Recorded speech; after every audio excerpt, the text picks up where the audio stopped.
Hello, good morning, না না good evening, যখন দেখছো তখনের জন্য নিয়ে নাও। গুড মর্নিং হতে পারে, গুড ইভিনিং হতে পারে, গুড আফটারনুন হতে পারে, যে যখন দেখছো তার জন্য তখনেরটাই শুভেচ্ছা। তো আজকে আমরা বাংলার দুটো জিনিস পড়বো, একটা গল্প একটা কবিতা।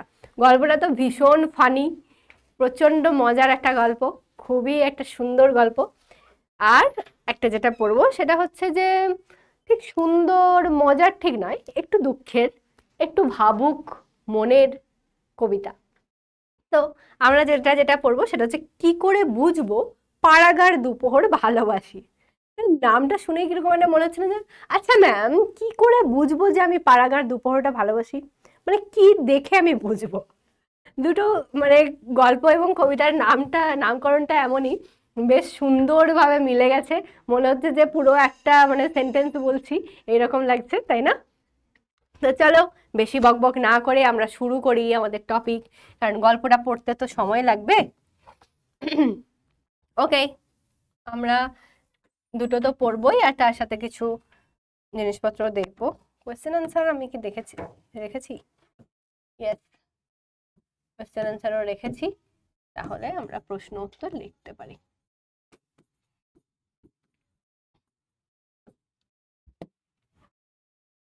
আচ্ছা, তো প্রথম যে গল্প, সেই গল্পের আমাদের লেখিকা হচ্ছেন আশাপূর্ণা দেবী।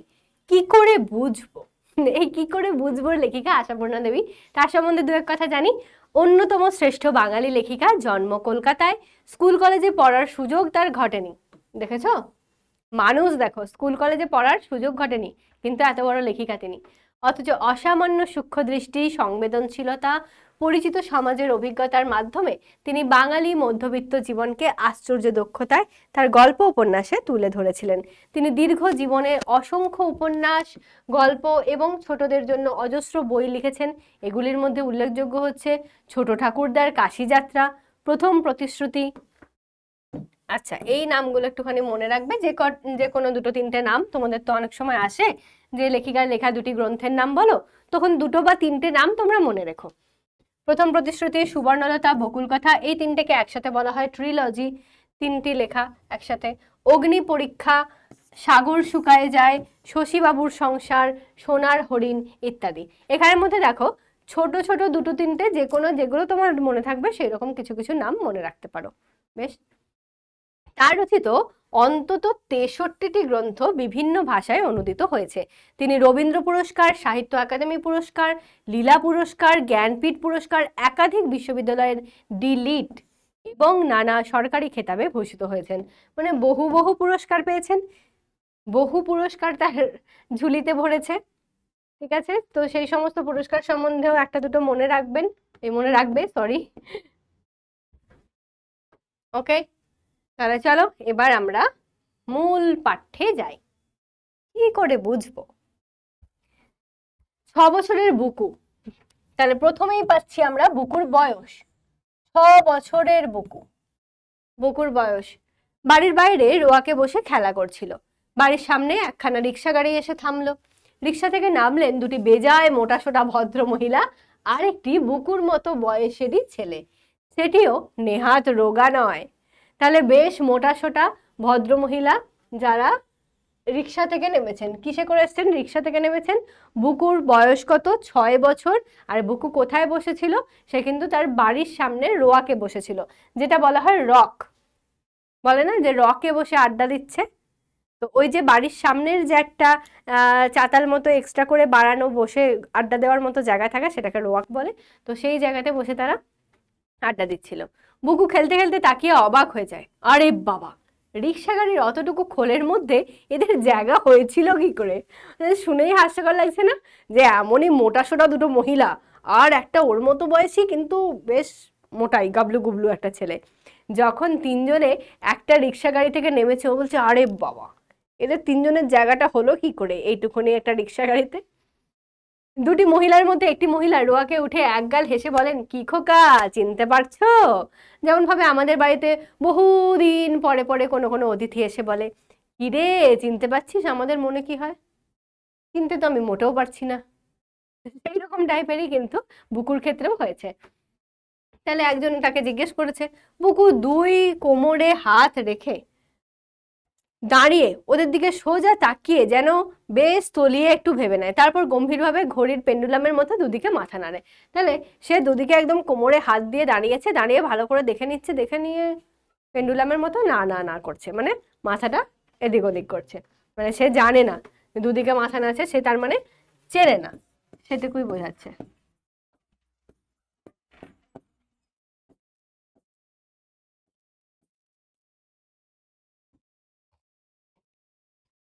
মহিলা দুটি তো ওর ধরন দেখে হেসেই খুন, মানে বাচ্চা ছেলে তো, 6 বছরের ছেলে, ছোট ছেলে, সে ওরকম করেছে দেখেই হাসি পাচ্ছে। একজন বলেন, আহা আমরা এসেছিলাম সেই কবে, ওর মনে থাকবে কি করে। বুকু বিজ্ঞের মতো বললো, তাছাড়া তখন হয়তো এত মোটা ছিলেন না আপনারা। অতটুকু ছেলে ও আবার কি বলছে দেখো, বলছে তাছাড়া তখন হয়তো আপনারা এত মোটা ছিলেন না, এত মোটা কাউকে দেখিনি কখনো। মানে ওর ওই ছোট্ট মাথায় যতটুকু বুদ্ধি আছে, যেটুকু ও মানুষকে চেনে, সেই হিসেবে ও বলেছে যে তখন হয়তো আপনারা এত মোটা ছিলেন না, আপনাদেরকে কখনো দেখিনি এরকম, এত মোটা লোককে মানুষকে কখনো আমি দেখিনি। শুনেই দুজনের মধ্যে একজনের মুখ বেশ একটু গম্ভীর হয়ে উঠেছিল, আর একজন কিন্তু হেসে ওঠেন। খুব খুব করে হাসতে হাসতে বলেন, নির্মলার ছেলেটি তো আচ্ছা মজার কথা বলে, তা তোমার মা বাড়িতে আছেন তো খোকা? হ্যাঁ। আচ্ছা, তার মানে এখানে আমরা একটা নাম পেলাম নির্মলা, নির্মলার ছেলে বুকু, তার মানে বুকুর মা হচ্ছে নির্মলা। বেশ, তাহলে বুকুর মায়ের নাম এটা, বুকুর মায়ের নাম নির্মলা। চলো বলে এরা বাড়ির মধ্যে ঢুকে পড়েন। তাহলে এবার এই যে দুজন এসেছিল তারা এবার চলো বলে বুকুদের বাড়িতে ঢুকে পড়ে। শুধু ঢুকে পড়েন না, একেবারে বসেই পড়েন। তার মানে শুধুমাত্র ঢুকেছে সেটা না, একবারে বসেও পড়লো। বাইরে ঘরে হালকা হালকা দুখানা বেতের চেয়ারের মধ্যে নিজেদেরকে বেশ কায়দা করে ঠেসে দিয়ে হাঁপাতে হাঁপাতে বলেন, কই খোকা তোমার মা? মা মা তো সেই 3 তলার ছাতে রান্নাঘরে। ওরে বাবা, আজকে ওঠেন এরা 3 তলায়? সিঁড়ি ভেঙে আর উঠতে পারবো না বাবা, রক্ষে করো। বাড়ি থেকে কি আজ বেরিয়েছি, বার 2-3 বাস বদল, শেষ অবধি রিক্সায়। যাও দেখিন বাবা, ছুটে 3 তলায় গিয়ে খবর দিয়ে এসো তোমার মাকে, বলগে উত্তর পাড়া থেকে ছেনু মাসিরা এসেছে। তাহলে কোথা থেকে কে এসেছে? উত্তর পাড়া, জায়গা জানো নিশ্চয়ই। আর এসেছে কারা? ছেনু মাসিরা। তার মানে কোনো মাসি আছেন, সেই মাসির নাম হচ্ছে, মানে অ্যাকচুয়ালি এখানে দুজন মাসি আছে, একজনের নাম ছেনু মাসি। তো ছেনু মাসিরা এসেছে সেটা বুকুকে বলছে তোমার মাকে গিয়ে বলো। তা তো মোটা সোটা মানুষ, আর 3 তলার ছাদের রান্নাঘর শুনেই হাঁপিয়ে গেছে। এমনিতে তো হাঁপিয়েই গেছিল, মানে যেহেতু জার্নি করে এসেছে, তার মধ্যে আবার ওই 3 তলার রান্নাঘর শুনে আরোই হাঁপিয়ে গেছে। বুকু ছুটে ওপরে চলে যায়। ইত্যবসরে নতুন আসা ছেলেটি, মানে ইত্যবসরে মানে এই অবসরে, ইতিমধ্যে,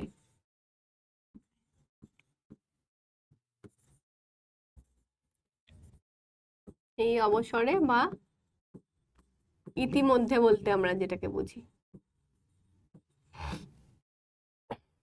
নতুন আসা ছেলেটি যার নাম ডাম্বেল, নতুন আসা ছেলেটির নাম কি? ডাম্বেল, ঠিক আছে?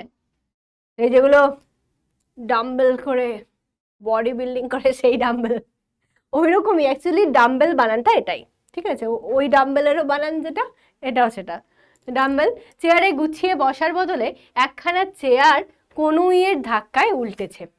সে বসার বদলে কি করেছে? কনুইয়ের ধাক্কা মেরে একটা চেয়ারকে উল্টে দিয়েছে। টেবিলের ঢাকাটা কুঁচকে টেনে খানিকটা ঝুলিয়ে দিয়েছে। টেবিলটা যে ঢাকনা দিয়েছিল, টেবিল ক্লথ ছিল অবভিয়াসলি, তো সেটাকে কুঁচকে টেনে খানিকটা ঝুলিয়ে দিয়েছে। টেবিলের উপরকার খাতাপত্রগুলো সব এলোমেলো করে দিয়েছে। একেবারে ঘরের ওদিককার দেওয়ালে রাখা আলমারিটার একটা পাল্লা ধরে এমন হ্যাচকা টান মেরেছে যে চাবি বন্ধ কলটা বন্ধ অবস্থাতেই পাল্লার সঙ্গে খুলে বেরিয়ে এসেছে। বুঝতে পারছো? চাবি বন্ধ করার যে কল, সেটা একবারে পাল্লা সমেত খুলে বেরিয়ে এসেছে ওই অবস্থাতেই, এমন ধাক্কা সে মেরেছে। মানে ও কি সেই জন্ম অবস্থা থেকেই ওই ডাম্বেলিং করে নাকি জানি না, ডাম্বেল নিয়ে, ডাম্বেল বোধহয় ডাম্বেল নিয়েই খুব কসরত করে, সেই জন্য এত দুষ্টু ছেলে। সব কিছু কিন্তু ও ওলট পালট করে দিয়েছে। সাজানো গোছানো বইয়ের শাড়ি থেকে একসঙ্গে 3-4খানা বই নামিয়ে দূর ছাই, ছবি নেই, বলে বইগুলো মাটিতে ফেলে রেখে অবশেষে জানলার ধাপের ওপর উঠে বসে পা দোলাতে শুরু করেছে।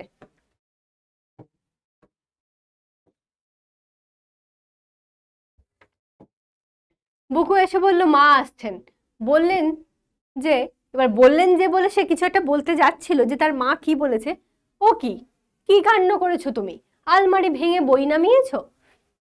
সে আর কিন্তু মায়ের কথাটা বলতে পারেনি, যে মা কি বলেছে সেটা আর বলতে পারেনি। এবার বলছে যে তুমি কি কাজ করেছো, সবকিছু তুলে নিয়ে আর বই টই সবকিছু নামিয়ে নিয়েছো আলমারি ভেঙে।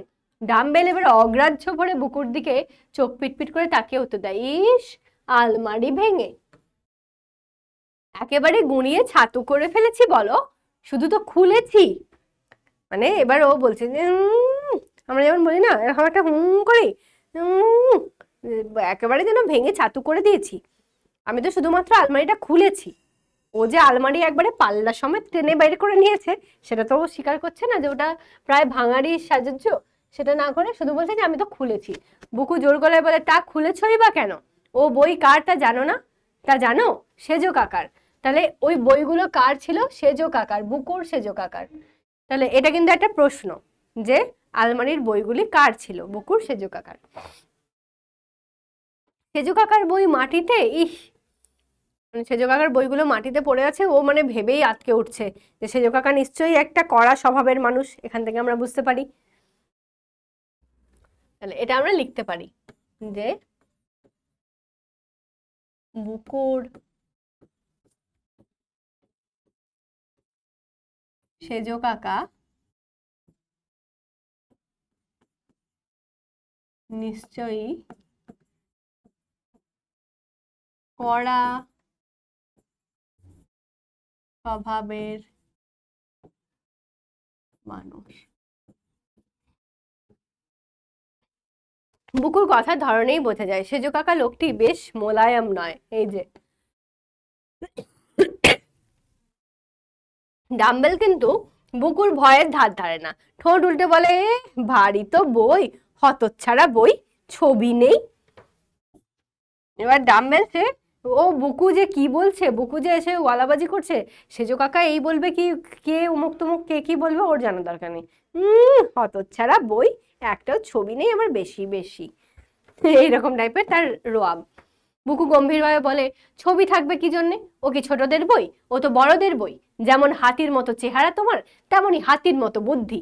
আচ্ছা আসুক না সেজো কাকা, মজা দেখিয়ে দেবেন একেবারে, পিঠের ছাল তুলবেন তোমার।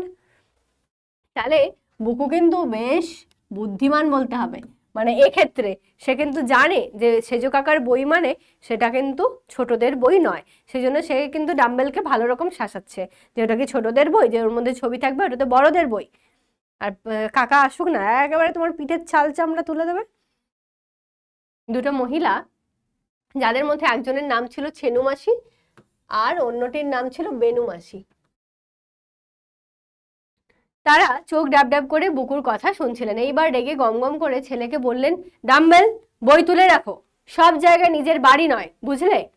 এতেই ছেলেকে শাসন করা হয়ে গেল ভেবে নিশ্চিন্ত হয়ে তারা মনে মনে বুকুর মুন্ডপাত করেন। কি অসভ্য ছেলে বাবা, কথা নয় তো যেন ইট পাটকেল।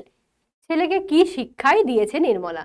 এবার কিন্তু নিজের ছেলের দোষ কিন্তু কেউই দেখতে পায় না, এটা যে যতই বলুক মায়েরা নিজের ছেলেদের দোষ দেখতে পায় না। তার ছেলে যে এত কিছু লন্ডভন্ড করলো, লোকের বাড়িতে এসে সমস্যা সৃষ্টি করলো, সেগুলো সম্বন্ধে কিছু বলেনি, খালি ডাম্বেল তুমি তুলে রাখো সব বইটই এইসব বলেছে।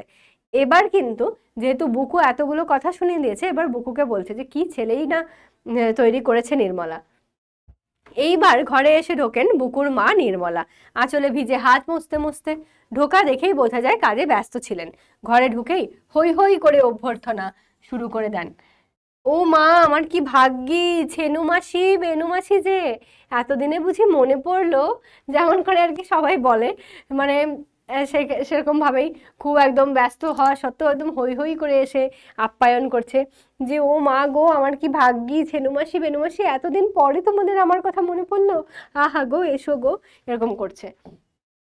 আমি তো ভেবেছিলাম ভুলেই গেছো আমাকে, সত্যি কতকাল পরে দেখা, কি আনন্দ যে হচ্ছে কি করে বলবো, এত ভালো লাগছিল ছেনু মাসি, ভালো লাগছে না মাসি বলে জাস্ট কথাগুলো বলতে যাচ্ছে, মানে আরো কিছু হয়তো আপ্যায়ন বা একটু গদগদ কথা, একটু ভালোবাসার কথা কিছু বলবে।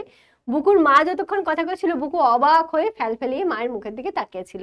কথা শেষ হতেই বলে ওঠে, ও কি মা, এই মাত্র যে বললে। বাবারে, শুনে গা জ্বলে গেল। অসময়ে লোক বেড়াতে আসা ভালো লাগে না, এখন আবার ভালো লাগছে বলছো কেন? খেয়েছে। এইভাবে যদি লোকের সামনে হাটে হাঁড়ি ভাঙে কেউ, তাহলে কিন্তু সবার টাইটাই ফিস হয়ে যাবে, একদম শেষ। কারণ আমরা অনেক সময়ই অসময় যখন লোকজন আসে বা কেউ যখন, আমি হয়তো ভীষণ কাজে ব্যস্ত, কেউ হয়তো ফোন করেছে, আমি জানি যে এই লোকটি বা এই মহিলাটি, এই যে আমাকে যে ফোন করেছে সে কিন্তু অনেকক্ষণ ধরে বক বক করায়, সে অনেকদিন পরে পরে ফোন করে কিন্তু ভীষণ বকে, তখন কিন্তু আমার ভীষণ বিরক্ত লাগবে, ফোনটা তোলার আগে হয়তো 4টি গালি দেবো, তারপরে হ্যাঁ হ্যাঁ বলো, হ্যাঁ হ্যাঁ বলুন, কিছু একটা যাই হোক, যে যেমন আত্মীয় সেই হিসেবে বলবো। কিন্তু কেউ যদি সেটা আমাকে ওনাকে বলে দেয় যে একটু আগেই তোমাকে গালি দিচ্ছিল এখন তোমার সঙ্গে ভালো করে কথা বলছে, তাহলে তো মুশকিল। তো সেই রকমই ব্যাপারটা হয়েছে, অসময়ে তার মা রান্না করছিল, মানে নির্মলা দেবী রান্না করছিলেন, এবার হঠাৎ করে এরকম লোকজনের আগমন, সেটা শুনে একটু খারাপই লেগেছে, একটু বিরক্ত প্রকাশ হয়েছে। আর সেটা যে ছেলে এসে লোকের সামনে বলে দেবে সেটা কি করে জানবে? ছেলের কথা শুনে বুকুর মার মাথায় বজ্রাঘাতে, কি সর্বনেশে ছেলে, তিনি না হয় বলেই ফেলেছেন দুটো কথা, তাই বলে এমনি করে হাটে হাঁড়ি ভেঙে দেবে? ওদিকে ছেনু বেনু দুই বোনের দুই দুই দুগুণে 4টি চোখ, এটা বেশ মজার, দুই দুগুণে 4টি চোখ কপালে উঠে গেছে। তারা বলে কত তোড়জোড় করে সেই উত্তরপাড়া থেকে ভবানীপুরে ছুটে এসেছেন।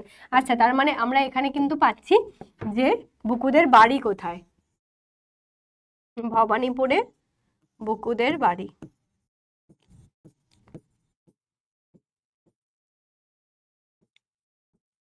উত্তরপাড়া নামটা তো আগেই পেয়েছি। উত্তরপাড়া থেকে ভবানীপুরে ছুটে এসেছেন পাতানো বঞ্ঝির সঙ্গে দেখা করতে। এটা তার মানে পাতানো বঞ্ঝি, এটা সত্যি সত্যির বঞ্ঝি নয়, মানে ওর যে মায়ের যে বোন এই হিসেবে যে সরাসরি যে মাসি বঞ্ঝির সম্পর্ক সেটা নয়, পাতানো বঞ্ঝির সঙ্গে দেখা করতে এসছে। তার কাছে কিনা এই অভ্যর্থনা স্বাভাবিক, অত্যন্ত স্বাভাবিক ব্যাপার যে একটা পাতানো বঞ্ঝির সঙ্গে আমি যদি আমার বাড়ি থেকে এখন বেশ কিছুটা জার্নি করে গিয়ে কারোর সাথে দেখা করতে যাই, আর সে যদি আমাকে এরকম ভাবে বলে যে এই অসময়ে এসে পড়লো উটকো একটা লোক, তাহলে তো আমার খারাপ লাগবেই বলো। তো সেক্ষেত্রে ওনাদেরও খারাপ লেগেছে, মনে হয়েছে যে এটা কেমন অভ্যর্থনা। এদিকে বুকু মার যে সিনেমার টিকিট কেনা রয়েছে তা তো আর এদিকে বুকুর মার যে সিনেমার টিকিট কেনা রয়েছে তা তো আর এরা জানে না, সে কথা অবশ্যই ফাঁস করেন না বুকুর মা। ছেলের কথার ওপর ঝাপটা মেরে, কি শুনতে কি শুনেছি শতভাগা ছেলে, যা হয় বললেই হলো। এবার কি এখানে বলা হচ্ছে যে বুকুর মায়েদের এদের একটা সিনেমার টিকিট কাটা আছে, সেটা তো আর এই মহিলারা জানে না, ঠিক তো নাকি? আমি যদি এখন একটা সিনেমার টিকিট নিয়ে রাখি, ভাবি যে ঠিক আছে আজকে বিকেলে 4:30 কি 5টায় শো আছে, আমি সেই সময় দেখতে যাব, তোমরা থোড়ই না জানো বা আমার আত্মীয় স্বজনরা থোড়ই না জানে, তারা তো যে কোনো সময় আসতেই পারে যে হ্যাঁ ঠিক আছে আজকে আমি যাই স্নেহার বাড়ি ঘুরে আসি। তাহলে কেউ যদি আমাকে ভালোবেসে আমার বাড়ি ঘুরতে আসে, এবার যদি স্নেহা রেগে গিয়ে তাকে বলে যে ধ্যাত্তেরি কেন যে এলো বিরক্তিকর, তাহলে তো তাদের খারাপ লাগবে নাকি? তো সেই রকমই ব্যাপারটা হয়েছে। আর এখানে বলা হচ্ছে সিনেমার টিকিট কাটা আছে, সেটা তো তারা জানে না, সেটাই। এবার সেই অর্থেই যে তার মা রেগে গিয়েছিল এটা কিন্তু লেখিকা বলে দিলেন সুকৌশলে, যে সিনেমার টিকিট কাটা ছিল আর সেই সময়তেই এসে অতিথি জুড়েছে, তাহলে সিনেমা দেখতে যাওয়া হবে না।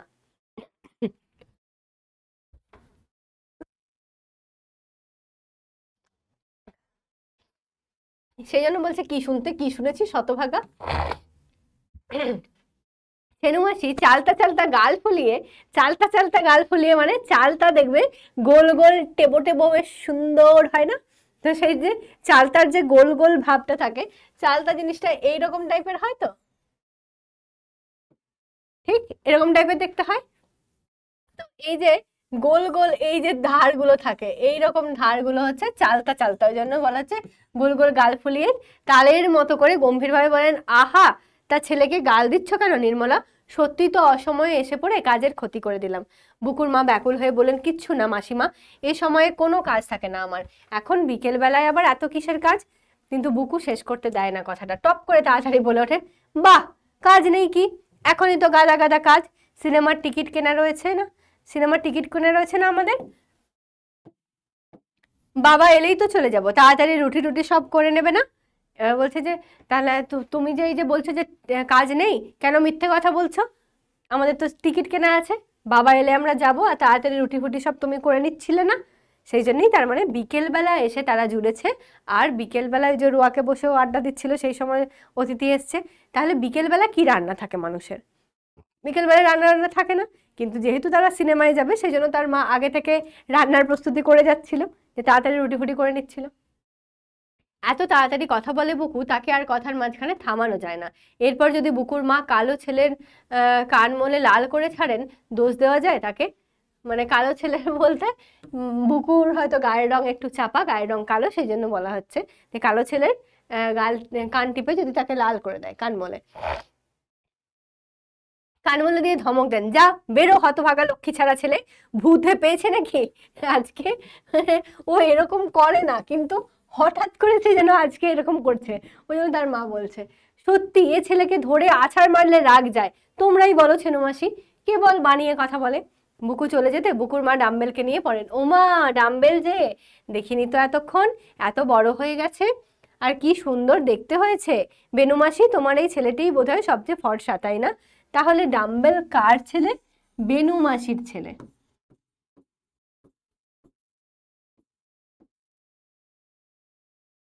ঠিক? তাহলে বলছে যে এই সাইডেই সবচেয়ে ফর্সা হয়েছে, তাই না? একেই তো পরের কালো ছেলেকে ফর্সা বলা, বিচ্ছু ছেলেকে সোনা ছেলে বলার নিয়ম, তাছাড়া আবার নিজের ছেলের বেয়ারা কথাগুলো ভুলিয়ে দেওয়ার জন্য বেশি করেই বলতে হয় বুকুর মাকে, নইলে সত্যিই কিছু আর ডাম্বেল আহামরি ফর্সা নয়।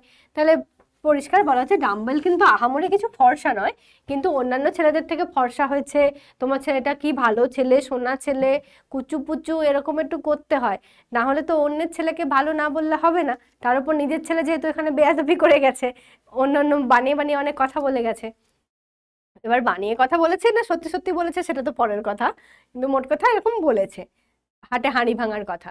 বেনু মাসি একেবারে এবারে একটু প্রসন্ন হয়ে বললেন, না ডাম্বেলও ছেলেবেলায় ওই রকম ছিল, এখন রোদে ঘুরে ঘুরে তা তোমার বুকুও তো কালো হয়ে গেছে। আমার বুকু তো কালোই ছিল। তারপর ডাম্বেল বাবু কি পড়তে টড়তে শিখলে, স্কুলে ভর্তি হয়েছে নাকি? বেনু মাসি কি এটা বলতে যাচ্ছিলেন, ডাম্বেল তড়বড় করে বলে ওঠে, কাঁচকলা, স্কুলে ভর্তি করে দিলে তো আমার বাবাটি যে হাড় কেপ্পন, মানে অতিরিক্ত কিপটে, অত্যন্ত কৃপণ বা কিপটে যেটাকে বলি আমরা। 7 বছরের ছেলের স্কুলের মাইনে 7 টাকা, পারবো না দিতে, পরে দরকার নেই, চাষবাস করে খাবে। এটা ওর বাবা বলেছে, সেটা আবার ডাম্বেল বলে দিয়েছে। মানে বাচ্চাদের মন, বাচ্চাদের তো যা বলবে, যেটা শোনাবে শেখাবে ওরা সেই রকমই বলে ফেলবে। সেরকমই এবার ডাম্বেল বলছে যে 7 বছরের ছেলে, স্কুলের মাইনে দিতে হবে 7 টাকা, ওকে পড়াশোনা করে টোরে লাভ নেই, ওকে চাষবাস শেখাবে। তাহলে এখানে আমরা ডাম্বেলের বয়স পেলাম 7 বছর, বুকুর বয়স পেয়েছিলাম 6 বছর, ডাম্বেলের পেলাম 7 বছর। এবারে বেনু মাসির মুখ চুন, মানে এতক্ষণ তো বুকুর নিয়ে হচ্ছিল, এবার কিন্তু বেনু মাসিরও মুখ চুন হয়ে গেছে যে তার অতটুকু ছেলেটাকে পড়াশোনা শেখাচ্ছে না, তার স্বামী তাকে মানে পড়াশোনা না শিখিয়ে চাষবাস শেখাবে বলেছে, সেই জন্য। ছোট ছেলেদের সামনে যথেচ্ছ কথা বলার ফল টের পান। ছোট বোনকে সামলাতে ছেনু মাসি হি হি করে হেসে বলেন, তোর ছেলেটা কি পাকা পাকা কথা শিখেছে বেনু, শুনলেই হাসি পায়, বাবা ছেলের মুখে যেন খই ফুটছে। এবার ছোট বোনের ছেলে বলে কথা, তাকে একটুখানি বলার জন্য আর কি বলে দিল যে ছেলের মুখে যেন খই ফুটছে ইত্যাদি।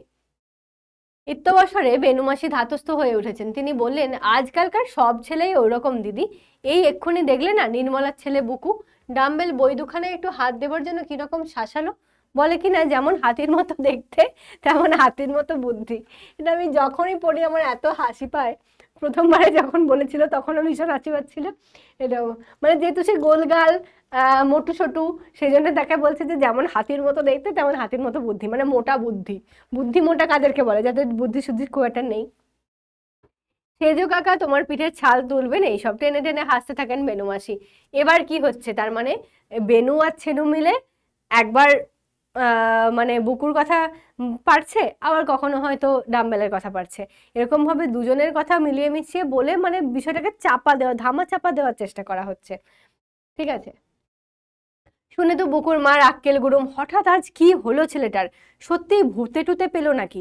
তার মানে এই যে এই জায়গাটা দেখেই কিন্তু আমরা বুঝতে পারছি যে ডাম্বেল বলছি, বুকু কিন্তু এরকম করে না, কিন্তু তার মা বুঝতে পারছে যে আজকেই হঠাৎ এরকম কেন হলো।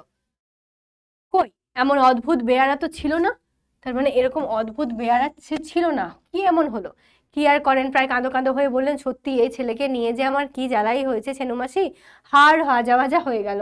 যত বড় হচ্ছে তত যেন যা তা হয়ে যাচ্ছে, কে জানে পাগলা টাগলা হয়ে যাবে নাকি।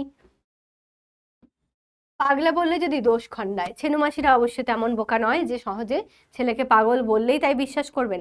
মনে মনে ভাবেন মোটেই তা নয়, বরং পাগল বানাতে পারে লোককে।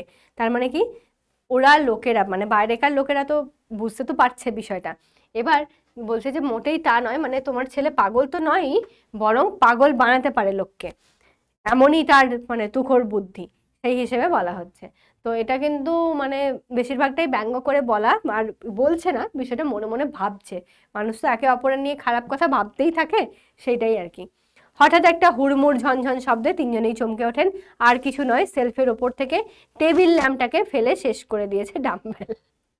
আবার করেছে দেখো, টেবিল ল্যাম্পটাকে ভেঙে শেষ করে দিয়েছে ডাম্বেল। ডাম্বেলকে এবার ধরে সত্যিই ওকে ডাম্বেল পেটা করতে হবে। এত বদমাশ হয়েছে, এত দুষ্টু হয়েছে ছেলে, যে ও এতক্ষণ বইপত্র ফেলছিল, এবার পুরো ল্যাম্পটাকেই ফেলে দিয়েছে, চুরমার করে দিয়েছে। এবারে আবার ছেনু বেনু দুই বোনের অপ্রতিভ হওয়ার পালা। কিন্তু বুকুর মা হ্যাঁ হ্যাঁ করে ওঠেন, আহা আহা যাক বেনুমাসি, ছেলেকে আর বকতে হবে না, ছোট ছেলে দুরন্ত হবে না একটু, মাটির পুতুলের মতন চুপ করে বসে থাকবে, ছটপটে ছেলেই আমার ভালো লাগে।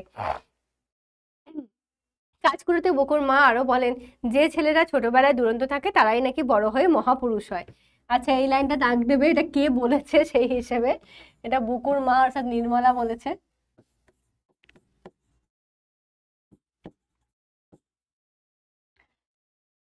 তারপর গল্প চলে যত সব মেয়েলি গল্প আর কি, কবে মেয়ের বিয়ে হলো, কাদের বউয়ের কি কি গয়না হলো, শাড়ির আজকাল কিরকম জলের দর হয়ে গেছে, ছেনুমাসি তো আলমারি বোঝাই করে ফেলেছেন শাড়ি কিনে কিনে, বুকুর মা রাখছেন না কেন এই বেলা, এই সব নানান সব মেয়েলি আলোচনা তাদের মধ্যে চলতে থাকে।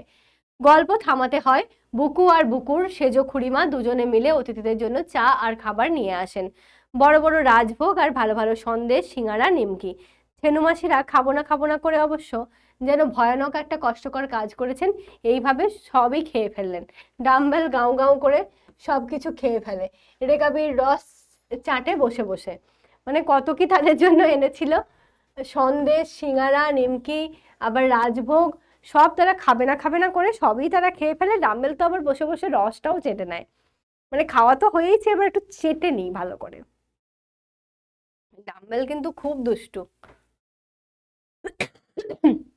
বুকুর মা বলেন, এই বুকু, তোর বাবা এসেছেন অফিস থেকে, বলবে যা মাসিরা এসেছেন। তা বাবা খুব ভালো জানেন, সেজন্যই তো ছোটে মোটে লাল হয়ে বসে আছেন। বললেন খুব যা হোক, ছেনু মাসিরা বেড়াতে আসার আর দিন পেলেন না, আমাদের সিনেমার টিকিটগুলো পচাবার জন্য বেছে বেছে আজই আসতে হলো। হায় হায়, কি করবেন বুকুর মা, এই যে এই এতগুলো কথা সে কিন্তু বলে দিয়েছে সবার সামনে। বুকুর কিন্তু মুখের কোনো লাগাম নেই, ওর বাবা যা বলেছে, বাবা যে এসে সেটা শুনেছে যে ছেনুমাসিরা এসছে আর তাদের যে টিকিট গেল ইত্যাদি ইত্যাদি সমস্ত কথা ও সবার সামনে বলে দিয়েছে। হায় হায়, কি করবেন বুকুর মা, এবার ছেলেকে চড় কষাবেন, নিজের গালে মুখে চড়াবেন, এ আবার কি ভাষণ, শত্রুতা শুরু করেছে আজ বুকু। আর কি বলে মুখ রক্ষা করবেন নিজের, আর কি বলা যায় এই এত কিছু বলার পরে?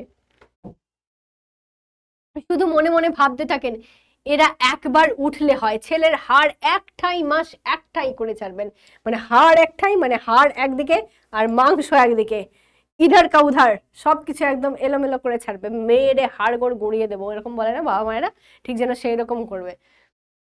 শুধু হাত দিয়ে পেরে উঠবেন না, লাঠি সোটা ধরবেন।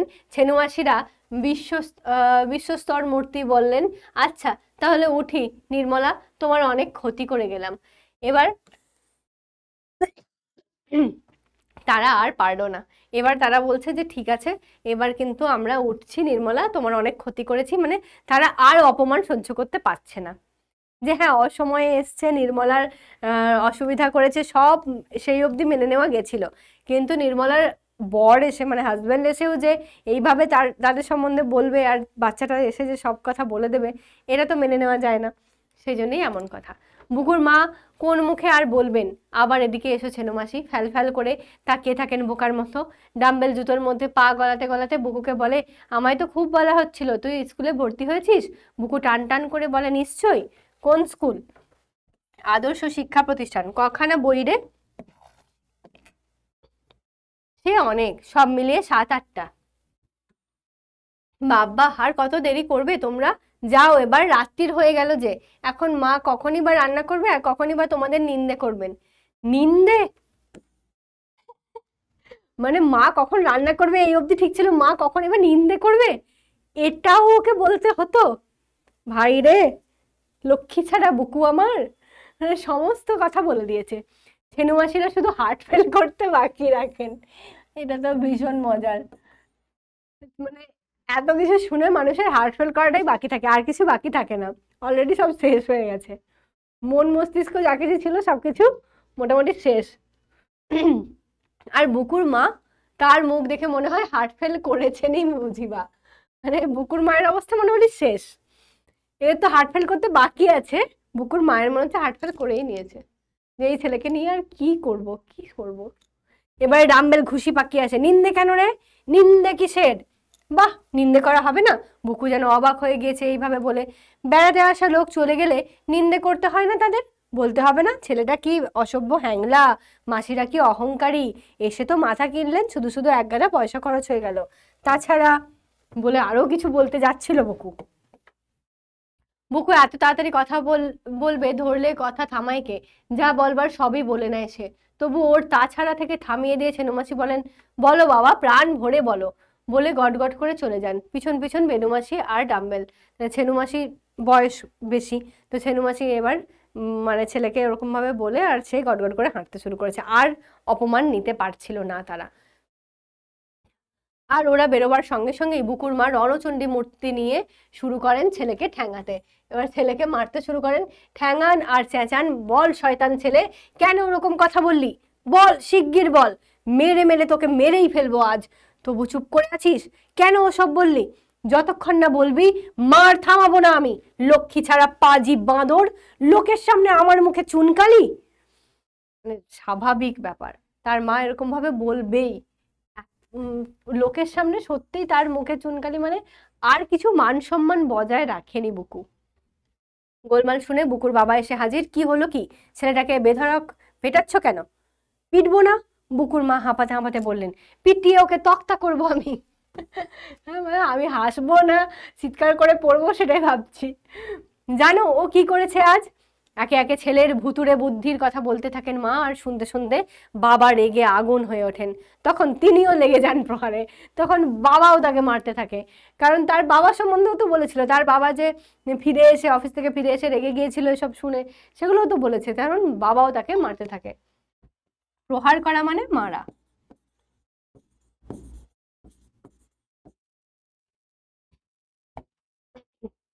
সত্যি, যে ছেলে মা বাপকে এভাবে বাইরের লোকের কাছে অপদস্থ করে, তাকে মেরে তক্তা করে ফেললেই কি রাগ মেটে? দুজনে মিলে চেঁচান, বল বল কেন ওসব বললি? বুকু অনেকক্ষণ গোঁ ধরে চুপ করে মার খাচ্ছিল, আর পারে না। ডুকরে কেঁদে উঠে বলে, নিজেই তো দুপুরবেলা 100 বার করে বললে সব সময় সত্যি কথা বলবি, কারো কাছে কিছু লুকোবি না। এখন আবার নিজেই মারছো, কি করে বুঝবো আসলে কি করতে হবে? এবার কিন্তু বুকুর আসল কথাটা বোঝা গেল, যে দুপুরবেলা তার মা তাকে ভালো করে 100 বার করে বললে, মানে খুব বারবার করে বলে দিয়েছিল সব সময় সত্যি কথা বলবি, সদা সত্য কথা বলিবে আমরা বলি, কারো কাছে কিছুই লুকোবি না। এখন আবার নিজেই মারছো, কি করে বুঝবো আসলে কি করতে হবে? সত্যি তো, একটা বছর 6-এর ছেলে, সে কি করে বুঝবে কি করতে হবে? একটু আগেই তাকে পাঠ পড়ানো হয়েছে যে সত্যি কথা বলবে, এখন তুমি সত্যি কথা বলছো, তো তার বদলে তুমি মার খাচ্ছ যে সত্যি কথাগুলো কেন বললি, কেন এসব কথা লোকের সামনে বলছিস? তাহলে একটা বাচ্চাকে আমরা কিভাবে শিক্ষা দেব যে কোন কথাটা কোথায় বলতে হয়, কোন কথাটা কোথায় বলতে হয় না? তার মানে সদা সত্য কথা বলবে, এই কথাটাও কিন্তু ভুল, তাই তো? তার মানে পরিস্থিতি অনুযায়ী আমরা এটার মানে মোরাল অফ দ্য স্টোরি বলতে পারি, পরিস্থিতি অনুযায়ী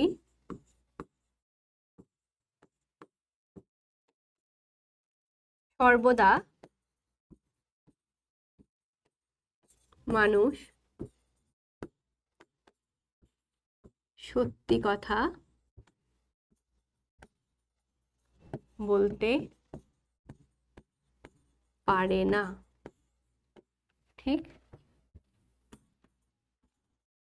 বাচ্চাদের ছোট থেকে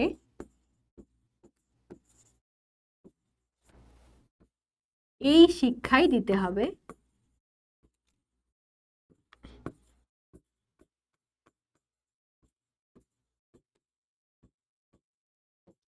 কি শিক্ষা দিতে হবে? যে কোথায় কখন কোন কথা বলা উচিত।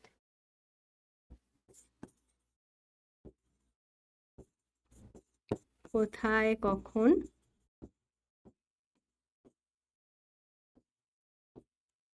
কোন কথা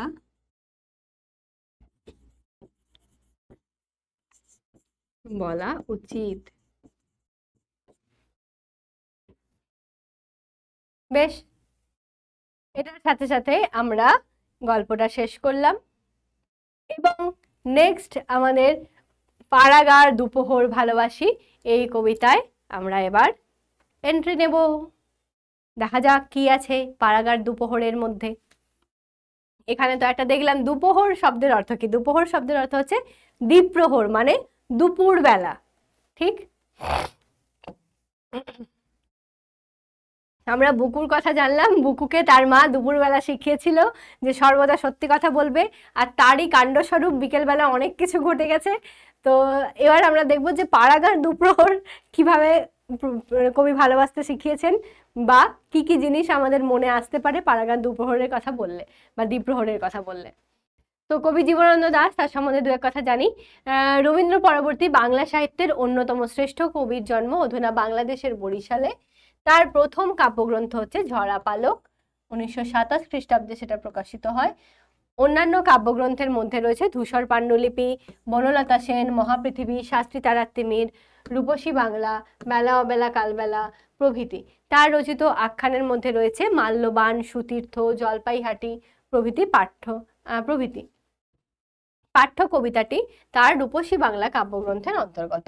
এটা আমাদেরকে মনে রাখতে হবে যে পাঠ্য কবিতাটি তার কোন কাব্যগ্রন্থের অন্তর্গত? রূপসী বাংলা কাব্যগ্রন্থের অন্তর্গত। বেশ, তাহলে কবি পরিচিতি থেকে আমরা এটুকু জানলেই আমাদের যথেষ্ট। এবার আসি মূল কবিতায়। আচ্ছা, পাড়াগার দুপ্রহর ভালোবাসি। এখানে আগে লিখে দিই দুপ্রহর। এটা হচ্ছে গ্রাম্য কথায় লেখা হয়েছে দুপ্রহর, অর্থাৎ দুপ্রহর অর্থাৎ দুপুরবেলা। ঠিক, দুপ্রহর কেন বলা হয় বা দ্বীপ্রহর কেন বলা হয় সেই সম্বন্ধে একটু বলি। আমাদের এই যে 24 ঘন্টা সময়কাল, একটা দিন মানে 24 ঘন্টা সময়কাল, আর এই 24 ঘন্টা সময়কালকে আমরা কিন্তু অষ্টপ্রহরে ভাঙি, 8টা প্রহর। ঠিক আছে, একটু লিখে দিই। একটি দিনে থাকে 8টি প্রহর। ঠিক, তাহলে একটা দিনের মধ্যে এই যে 8টা প্রহর আমরা পাচ্ছি, 8টা প্রহরের মধ্যে দ্বিতীয় প্রহর যেটা, সেটা হচ্ছে দ্বীপ্রহর। দেখবে আমাদের বাড়ির আশেপাশে কোথাও না কোথাও হরিনাম সংকীর্তন হয়ে থাকে, তো আমরা কি বলি? অষ্টপ্রহর হরিনাম চলছে। তার মানে কি সারা দিন ব্যাপী হরিনাম চলছে, একটা দিনের পুরো 24 ঘন্টা। আর যদি 24 ঘন্টাকে 8 দিয়ে ভাগ করি তাহলে কত ঘন্টা হয়? 3, 3 8 24, তাহলে একটা প্রহর সমান 3 ঘন্টা করে। ঠিক, এক প্রহর সমান 3 ঘন্টা, এইভাবে হয়। সেইভাবে আমাদের আছে দ্বিতীয় প্রহর, অর্থাৎ দ্বীপ্রহর দুপুরবেলা। এবার আসি মূল কবিতায়। পাড়াগাঁর দুপোহর ভালোবাসি, রৌদ্রে যেন গন্ধ লেগে আছে স্বপনের। কোন গল্প, কি কাহিনী, কি স্বপ্ন যে বাঁধিয়াছে ঘর আমার হৃদয়ে, আহা কেউ তাহা জানে না কো, কেবল প্রান্তর জানে তাহা। আর ওই প্রান্তরের শঙ্খ চিল, এই অবধি আমরা দেখি, শঙ্খ চিল অবধি। ঠিক আছে, পাড়াগাঁর দুপ্রহর ভালোবাসি। আমি পাড়া গাঁয়ের, অর্থাৎ গাঁ মানে তো গ্রাম, জানো, পাড়ায় গ্রামের যে দুপ্রহর অর্থাৎ দুপুরবেলাটা আমি ভালোবাসি। আমার এই ভালোবাসার কথা কে জানবে, সেটা বলা হচ্ছে। রৌদ্রে যেন গন্ধ লেগে আছে। আচ্ছা, এই ভালোবাসার মধ্যে কি আছে? পাড়াগাঁর দুপ্রহরটা আমি ভালোবাসছি কেন? কারণ এখানকার এই রোদের মধ্যে একটা যেন মিঠে গন্ধ আছে। আমরা অনেক সময়ই বলে থাকি যে মিঠে রোদ, তাই তো? তাহলে রোদের মিষ্টি গন্ধ, এটা কি আমরা পাই? রোদের আবার গন্ধ পাওয়া যায়? রোদের একটা হ্যাঁ অনুভূতি পাই। হতে পারে যে শীতকালে দুপুরবেলার রোদটা বেশ আরামদায়ক হয় আমাদের কাছে, সেটা আমাদের গায়ে আরাম লাগে, কিন্তু তাই বলে আমাদের কি ওটার গন্ধ সুন্দর লাগছে এরকম মনে হয়? মনে তো হয় না, কিন্তু কবিদের মনে হয়।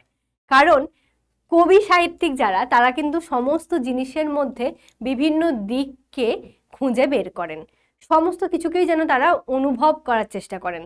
আর এই অনুভূতির মাধ্যমেই তারা খুঁজে পাচ্ছেন যে যেন, মানে এখানে কবি জীবনানন্দ খুঁজে পেয়েছেন যে যেন রোদের মধ্যেও একটা গন্ধ আছে। কিসের না? স্বপনের। সেই গন্ধটা কেমন? রৌদ্রে গন্ধ লেগে আছে স্বপনের। স্বপ্নের যে গন্ধ, মানে আমরা যে স্বপ্ন দেখি সেই স্বপ্নের একটা গন্ধের মতো লেগে আছে। স্বপ্নের গন্ধ, রোদের মধ্যে স্বপ্নের গন্ধ মানে কি? বিষয়টা হচ্ছে যেন একটা স্বপ্নের মতো কিছু রোদের মধ্যে আছে। ওই দুপুরবেলার রোদটা যখন আমরা পাই তখন যেন একটা স্বপ্নের মতো আমাদের মনে হয়, এটাই বলা হচ্ছে। ঠিক আছে,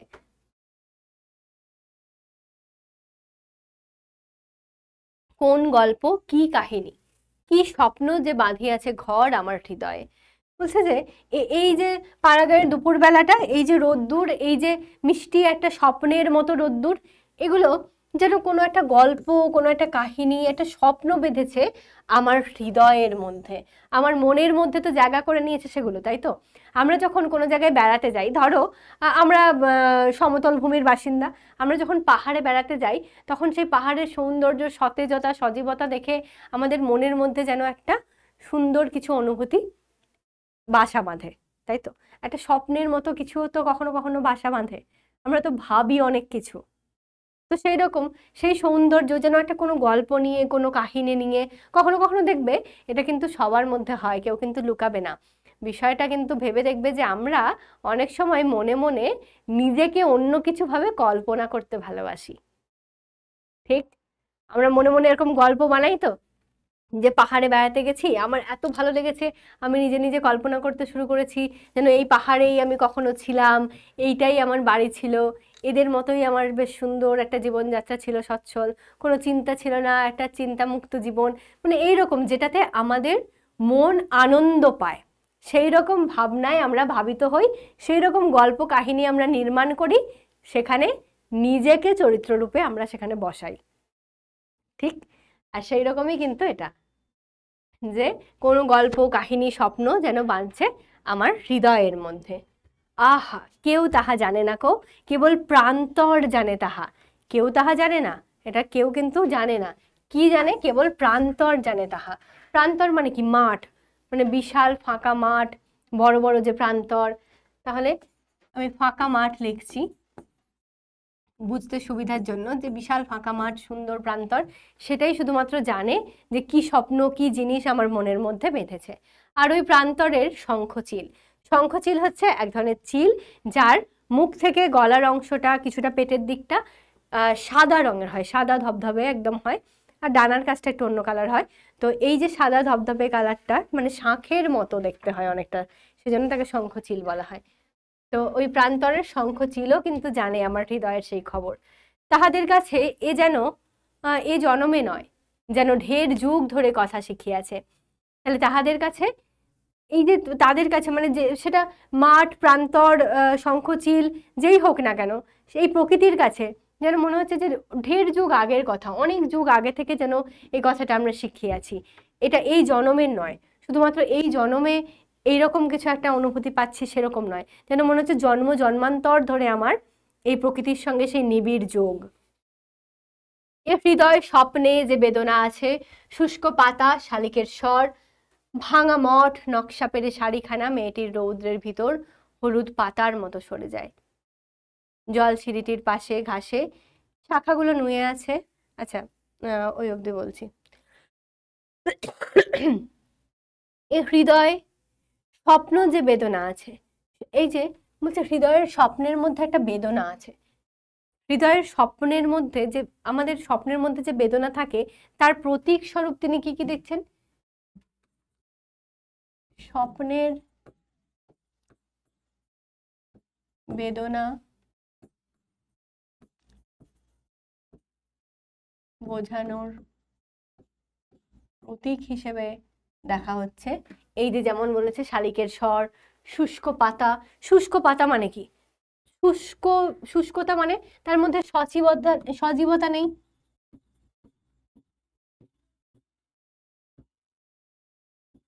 তাই তো, সে শুকনো হয়ে গেছে, তার মধ্যে সজীবত্বটা হারিয়েছে সে, তার মধ্যে সেই ব্যাপারটা নেই, সেই উৎফুল্লতা প্রাণের উচ্ছ্বাস সেটা নেই, সেই জন্য সে শুষ্ক। আর শুষ্ক মানেই সেই বেদনাদায়ক, তাই তো। উৎফুল্লতা আনন্দ নেই মানেই তো বেদনা আছে। তাহলে সেই শুষ্ক পাতা অর্থাৎ বেদনাদায় যা। শালিকের স্বর, শালিকের স্বর এই জন্য বলা হয়েছে, শালিকের এই যে কিচকিচানি স্বর যেন বারবার শুনতে শুনতে শালিকও চিৎকার করতে করতে যখন তার গলার যেন ধরে এসছে, যেন আর পাচ্ছে না চিল্লাতে, এই যে ব্যাপার, সেটাকে বলা হচ্ছে শালিকের স্বর। ভাঙা মঠ, ভাঙা মঠ কেন? সেই মঠ যে মঠেতে হয়তো সন্ন্যাসীরা আর আসা যাওয়া করে না, এমন মঠ যেটা ভেঙে চুরে গেছে, যেখানে সেই শান্তির বাণী আর প্রচারিত হয় না। ঠিক মঠেতে কি হয়? মঠেতে তো ওটাই হয়, ধরো শান্তির বাণী আর প্রচারিত হচ্ছে না।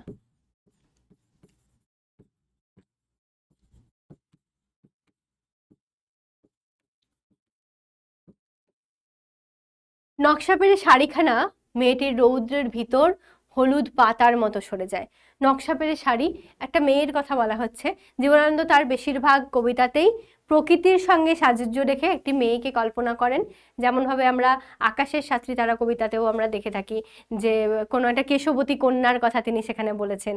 তো সেই রকমই এখানেও তিনি এক মেয়ের কথা বলেছেন যে নকশা পেরে শাড়ি পরেছে।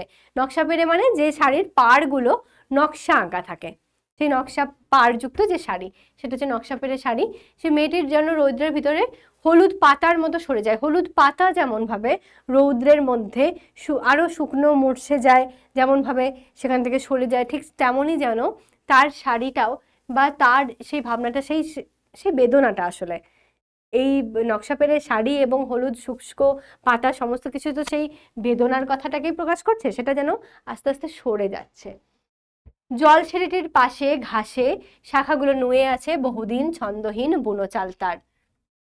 জল সিঁড়িটির পাশে, জল সিঁড়ি হচ্ছে একটা নদী, ঠিক আছে, একটা বেনামি নদী বলতে পারো।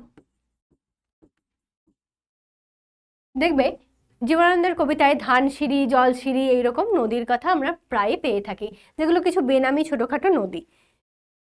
সেই নদীর পাশে ঘাসে শাখাগুলো নুয়ে আছে বহুদিন ছন্দহীন বুনো চাল তার। ছন্দহীন বুনো চাল তার মানে কি? এই যে বুনো চালতা গাছ, সেটা ছন্দহীন কেন?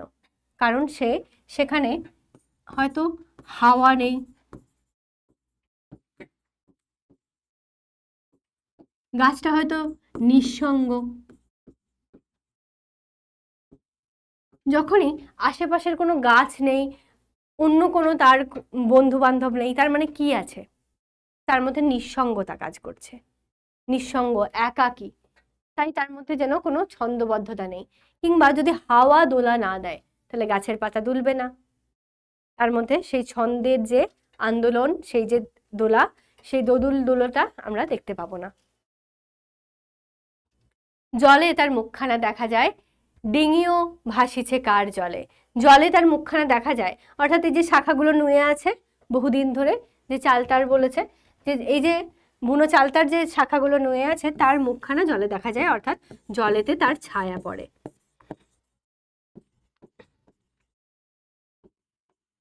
চালতা গাছের ছায়া পড়ছে, কারণ ওখানে অন্য কোনো গাছ নেই। ডিঙিও ভাসিছে কার জলে, জলের মধ্যে কার যেন একটা ডিঙি ভাসছে, ডিঙি মানে ছোট নৌকা।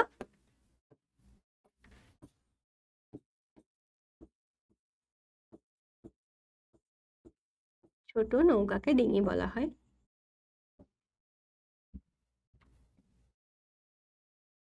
মালিক কোথাও নাই, কোনোদিন এইদিকে আসিবে না আর, ঝাঁঝরা ফোঁপড়া আহা ডিঙিটিরে বেঁধে রেখে গিয়েছে হিজলে। বলছে মালিক কোথাও নেই, এই যে ডিঙিটার যে মালিক, ডিঙিটার কোনো মালিক নেই, অর্থাৎ মালিকানা যার ছিল সেই লোক হয়তো ডিঙিটা রেখে, সে হতে পারে সে পরলোক গমন করেছে, সে আর এই পৃথিবীতেই নেই, এরকম হতে পারে। অথবা এমন ডিঙি, সে ডিঙিতে ওই চলাচল করা, বা হয়তো এই যে আমরা যে নদীর নাম পেলাম, সেই নদী হয়তো আর চলাচলের যোগ্য নেই, মানুষ যে ডিঙি চড়ে এপার ওপার করবে সেই রকম হয়তো নেই। তাহলে সেই জন্যই হয়তো যে মালিক ছিল সে তার ডিঙিটাকে সেখানে ফেলে রেখে গেছে, তাই তার কোনো মালিক নেই, কোনোদিন এই দিকে আসবে না আর, অর্থাৎ এই পথে আনাগোনা তার বন্ধ হয়ে গেছে। ঠিক, তাহলে আমরা এই যে পেলাম জলশিরি নদী আর তার মাঝখানে ডিঙি, জলশিরি পেলাম না সিঁড়ি, সিঁড়ি, জলশিরি নদীর হয়তো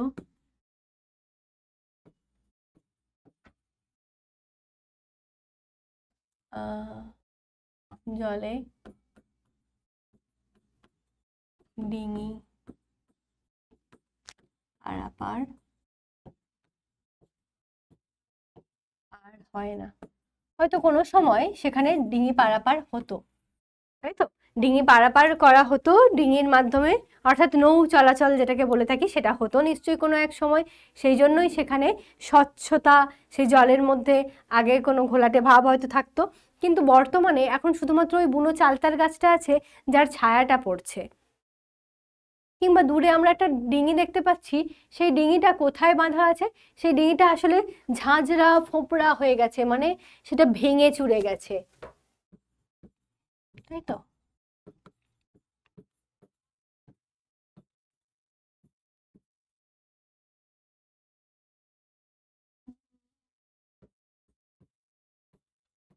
ভেঙে গেছে লিখলাম, ভেঙে গেছে বা নষ্ট হয়ে গেছে। ডিঙিটিরে বেঁধে রেখে গিয়েছে হিজলে, হিজল একটা গাছ বিশেষ, হিজল গাছের ধারে এরকম আছে কবিতা, তো এই যে হিজল গাছ কোথাও একটা, হয়তো ডিঙিটা যেখানে বাঁধা আছে সেখানে হয়তো হিজল গাছ আছে। এখানে একটা চালতা গাছের কথা পেয়েছি যে নিঃসঙ্গ, যে একা, যার ছন্দময়তা বলে কিছু নেই। আবার একটা হিজল গাছের কথা পাচ্ছি যেখানে ওই ডিঙিটা বেঁধে রাখা আছে, সে ঝাঁঝরা ফোঁপড়া হয়ে গেছে, ভেঙে চুরে গেছে। পাড়াগার দুপোহর ভালোবাসি, রৌদ্রে যেন ভিজে বেদনার গন্ধ লেগে আছে। আবারও কি বলা হচ্ছে, পাড়াগার দুপ্রহর ভালোবাসি আর রৌদ্রের মধ্যে যেন ভিজে বেদনার গন্ধ লেগে আছে। একটু আগেই তো বলা হয়েছিল স্বপ্নের গন্ধ লেগে আছে, আগে কি ছিল, আগে ছিল স্বপনের গন্ধ লেগে আছে, আর এখন বলা হচ্ছে ভিজে বেদনার গন্ধ লেগে আছে। তাহলে এখান থেকেই তোমরাই বলো যে কবির সেই স্বপ্ন সেটা কি বেদনাদায়ক স্বপ্ন নয়? তিনি তো নিজেই একবার বলেছেন যে স্বপ্নের গন্ধ, একবার বলছেন ভিজে বেদনার গন্ধ। আহা কেঁদে কেঁদে ভাসিতেছে আকাশের তলে, কেঁদে কেঁদে ভাসছে আকাশের তলে, কে ভাসছে কেঁদে কেঁদে? ওই ছোট্ট ডিঙিটা, ওই যে ছোট্ট ডিঙি যে ভেঙে গেছে, যে ভেঙে চুরে গেছে, যার মধ্যে দিয়ে আর আনাগোনা হয় না, যার নিজস্ব কোনো মালিকানা নেই, কোনো মালিক নেই, তাহলে সেই যে ডিঙিটা, সেই যে ছোট্ট ডিঙি একটা জলের মধ্যে ভাসছে, সে যেন কেঁদে কেঁদে আকাশের তলে ভাসছে। আর সেই ডিঙি কোথাও না কোথাও যেন মানুষের জীবনটাকেও মানে সিগনিফাই করছে, তাই না? যে মানুষের জীবন যেখানে যে জায়গায় যে স্থানেতে হয়তো মানুষের বহুবার আনাগোনা ছিল, বহু মানুষের সঙ্গে তালমেল ছিল, যেখানে মানুষ কারোর সাথে মিশতে পারত, সেই মানুষের জীবন কখনো নিঃসঙ্গ একাকী হয়ে যায়। যেমন করে পাড়া গাঁয়ের দুপুরবেলা, যখন একটা গ্রাম, একটা পাড়া গাঁ মানে প্রত্যন্ত গ্রামের কথা ভাবো, আর সেই গ্রামেতে দুপুরবেলা কোনো মানুষ যাচ্ছে মানে কিন্তু দুপুরের দিকে পাড়া গাঁয়ের ভেতরে খুব একটা মানুষজন দেখা যায় না, সবকিছু থমথমে নিঃসঙ্গ, যেন একলা একলা মানুষ ঘুরে বেড়ায় এইরকম মনে হয়। কেউ যদি একা যায় তার সেরকম মনে হবে তো? ঠিক যেন সেই রকমই মনে হচ্ছে এই পাড়া গাঁয়ের দুপ্রহরটা। কবি ভালোবাসছেন কারণ এক সময় সেখানের মধ্যে তার জীবনের মধ্যে সেই সমস্ত কিছু প্রাকৃতিক বৈশিষ্ট্য যা কিছু আছে সবকিছু মিলেমিশে একাকার হয়ে একটা সুন্দর মিঠে গন্ধ যেন লেগে থাকতো। কিন্তু এখন হয়তো তা নেই। এখন সেই ডিঙিটা যেমনভাবে ভেঙে চুরে নিঃসঙ্গ ঝাঁঝরা ফাঁপড়া হয়ে পড়ে আছে, যেমনভাবে সে আকাশের তলে একা একাই যেন কেঁদে ভাসছে, ঠিক সেই রকমই যেন তার স্বপ্নগুলোরও অবস্থা হয়েছে। ভিজু বেদনার মতো সেগুলো রৌদ্রে গন্ধ যেন তার পাওয়া যাচ্ছে। ঠিক, তাহলে এই হলো আমাদের কবিতার মূল বিষয়বস্তু। চলো এবার আমরা কয়েকটা কোয়েশ্চেন্স দেখে নিই, দুটো থেকেই, গল্প এবং কবিতা থেকে ছোট ছোট কয়েকটা প্রশ্ন দেখে নিই। বুকু কোথায় বসে খেলা করছিল? বুকু তাদের বাড়ির সামনে রোয়াকে বসে খেলা করছিল। রিক্সা থেকে কারা নামলেন? রিক্সা থেকে বুকুর মা, নির্মলা দুই মাসি, ছেনু মাসি ও বেনু মাসি নামলেন। ছেনু মাসি, বেনু মাসি এবং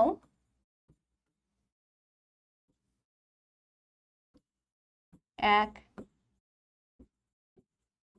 বাচ্চা ছেলে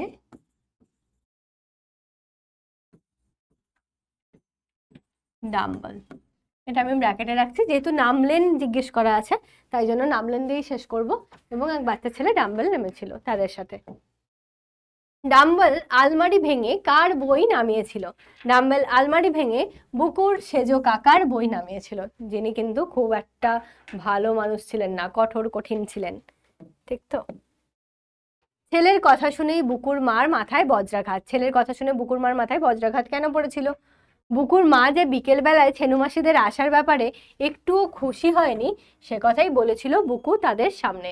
বলেছিল তার মা এইমাত্র বলল, বাবারে শুনে গা জ্বলে গেল, অসময়ে লোক বেড়াতে আসা ভালো লাগে না। অতিথিদের সামনে ছেলের এমন ধরনের বেয়াদবি দেখে বুকুর মার মাথায় যেন বজ্রাঘাত পড়েছিল। জলে তার মুখখানা দেখা যায়। জলে কার মুখখানা দেখা যায়? জলে নুয়ে পড়া ওই বুনো চালতার মুখখানা দেখা যায়। নুয়ে পড়া বুনো চালতা যেটা একাকী সেখানে ছিল, জলেতে তার মুখখানা অর্থাৎ তার ছায়াটা দেখা যায়।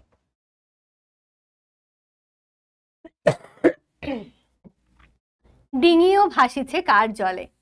ডিঙিটি কেমন? ডিঙিটি ঝাঁঝরা ও ফোপড়া। ডিঙিটি কোথায় বাঁধা রয়েছে? ডিঙিটি হিজল গাছেতে বাঁধা ছিল, তাই তো? হিজল গাছ, এটা কিন্তু গুলিয়ে ফেলবে না যে একটা ছিল বুনো চালতা, একটা ছিল হিজল। হিজল গাছেতে বাঁধা রয়েছে আর বুনো চালতার ছায়াটা পড়েছে, এটা বলা হয়েছে। প্রকৃতির কেমন ছবি কবিতাটিতে ফুটে উঠেছে তা আলোচনা করা। কবিতাটিতে প্রকৃতির এক রিক্ত ছবি ফুটে উঠেছে। রিক্ত মানে যেগুলো নিঃস্ব, বেদনাদায়ক, এইরকম। রৌদ্র পোড়া গাছের বুক থেকে খসে পড়ে শুকনো পাতা, রোদের তাপে শালিক পাখির ক্লান্ত স্বর সেই রিক্ততাকে মনে করিয়ে দেয়। আর তা নিবিড় হয়ে ওঠে যখন দেখি কবি জলছিঁড়িটির পাশে নুয়ে আছে বুনো চালতার ডাল। নিবিড়, আচ্ছা হ্যাঁ, হিজল গাছে বাঁধা ঝাঁঝরা ফোপড়া ডিঙি জলে ভেসে আছে বহুদিন, কোনোদিনই তাকে নিতে কেউ আসবে না। দুপুরের এই বিষণ্ণ প্রকৃতির ছবি কবি ফুটিয়ে তুলেছেন। বেশ, আমরা তো এমনিতেও দেখতে পেলাম যে পুরো কবিতার বিষয়বস্তুটা যখন আমরা শেষ করলাম তখন এসে দেখলাম যে না, এমন কিছু আহামরি সৌন্দর্যের বর্ণনা এখানে নেই, বরং এই যে রিক্ততা, নিঃস্বতা, একাকিত্ব, সঙ্গহীনতা, এই সমস্ত কথাই কিন্তু এই কবিতায় ফুটে উঠেছে। বেশ, তাহলে আজকে আমরা পড়লাম কি করে বুঝবো। এখানে আমরা কি পেয়েছি? বুকুর কথা পেয়েছি,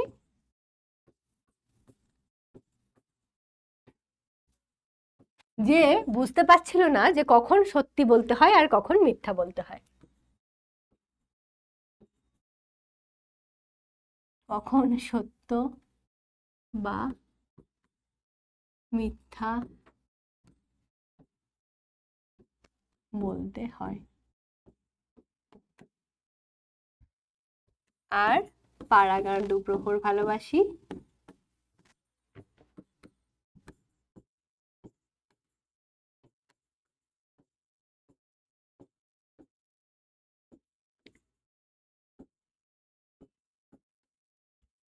এখানে পাড়াগার দুপ্রহর ভালোবাসিতে আমরা যেটা দেখলাম যে প্রকৃতির রিক্ত নিঃস্ব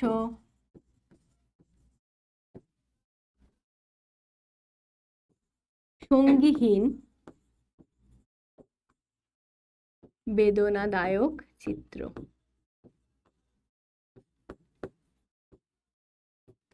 সবসময় এই কবি কি সুন্দর সুন্দর লিখবেন? কখনো একটু খারাপ দিকটাকেও তো তুলে ধরতে হবে, তাই না? প্রথমত গল্প ও কবিতা পাঠ, দ্বিতীয়ত অনুশীলনী প্রশ্নোত্তর করবে। অনুশীলনী প্রশ্নোত্তরই আর তোমাদের পক্ষে যথেষ্ট, ওগুলো থেকেই পরীক্ষায় প্রশ্ন আসে তোমরা জানো, আর এর থেকে বেশি কিছু করার দরকার নেই।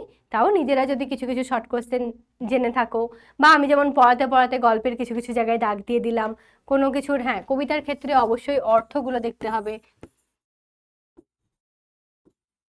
কবিতার ক্ষেত্রে অর্থ, শব্দার্থ লিখে দিচ্ছি,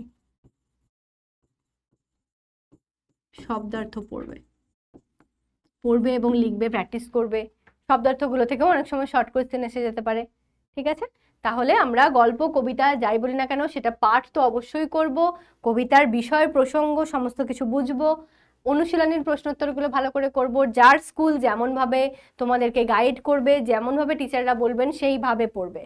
যে স্কুলে কোনো কোনো স্কুলেতে যেমন কিছু কিছু চ্যাপ্টার থেকে বড় প্রশ্ন বাদ দিয়ে দেওয়া হয়, হয়তো বলা হয় এগুলোর এই প্রশ্নগুলো মেনলি পড়বি, দাগ দিয়ে দিল কোনো ক্ষেত্রে যে 5টা আছে 5টার মধ্যে 2টো পড়বে কি 3টে পড়বে, সেইভাবেই কিন্তু তোমাদেরকে পড়তে হবে। এটা এক্সট্রা করে আমি আলাদা কোনো সাজেশন দেব সেটা নয়, তোমার স্কুল যেমনভাবে বলবে সেইভাবে পড়বে।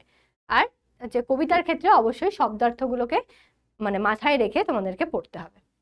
বেশ, তো এই হয়ে গেল আজকের আমাদের ক্লাস এন্ড। তো এক্ষেত্রে আশা করছি তোমাদের দুটো গল্প এবং কবিতা, গল্পটা তো ভীষণ ভীষণ ফানি ছিল, খুবই মজার একটা গল্প, তো আশা করছি ভীষণ ভালো লেগেছে। আর কবিতাটা একটু দুঃখের একটু বেদনার একটু বুঝতে হয়, তো আশা করছি খুব একটা কঠিন ছিল না, বোঝাতে পেরেছি তাই তো? তাহলে গল্প কবিতা যদি ভালো লেগে থাকে তাহলে তোমরাও এইভাবে মজা করে আনন্দ করে পড়াশোনা করতে থাকো আর আমাদের ক্লাসের সাথে জুড়ে থাকো। Tata everyone.